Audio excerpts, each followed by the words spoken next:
தமிழ்நாடு முழுவதும் கிருஷ்ண ஜெயந்தி விழா கோலாகலமாக கொண்டாடப்பட்டது. பல்வேறு ஊர்களில் வழுக்கு மரம் ஏறுதல், உரியடி உள்ளிட்ட போட்டிகளும் நடத்தப்பட்டன.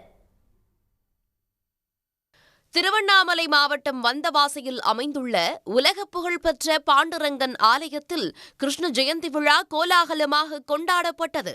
இதில் ஏராளமான குழந்தைகள் கிருஷ்ணர், ராதை வேடமணிந்து பல்வேறு உரியடி உள்ளிட்ட நிகழ்ச்சிகளில் பங்கேற்றனர்.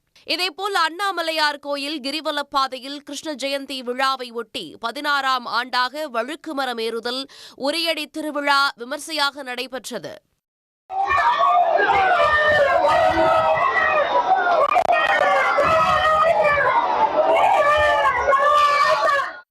தஞ்சாவூர் மேலவீதியில் நடைபெற்ற கிருஷ்ண ஜெயந்தி விழாவில் கிருஷ்ணருக்கு மிகவும் பிடித்த வெண்ணெய், சீடை, முறுக்கு உள்ளிட்ட பலகாரங்களுடன் சிறப்பு பூஜை நடைபெற்றது.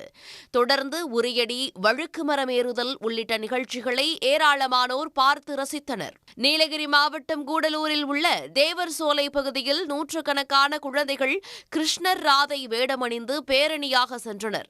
நகர பகுதியில் உள்ள பள்ளிவாசல் முன்பு பேரணி சென்றபோது அங்கு காத்திருந்த இஸ்லாமியர்கள் இந்துக்களுக்கு லட்டு வழங்கி சகோதரத்துவத்தை வெளிப்படுத்தினர்.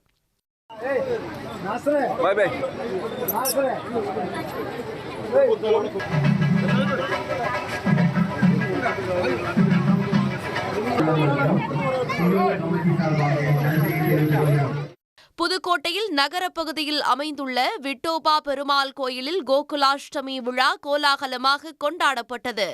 இதில் 1 வயது முதல் 15 வயது வரை உள்ள நூற்றுக்கணக்கான குழந்தைகள் கிருஷ்ணர், ராதை வேடமணிந்து வந்து சாமி தரிசனம் செய்தனர். சேலம் மாவட்டம் எடப்பாடியில் கோகுலாஷ்டமியை முன்னிட்டு நஞ்சுண்டேஸ்வர கோயில் முன்பு உரியடி திருவிழா வெகு விமர்சையாக நடைபெற்றது. இடையூறுகளை தாண்டி உரியடி போட்டியில் வெற்றி பெற்ற இளைஞர்களை பொதுமக்கள் வெகுவாக பாராட்டினர். உடனுக்குடன் செய்திகளை தெரிந்து கொள்ள சன் நியூஸ் பெல் ஐகானை கிளிக் பண்ணுங்க.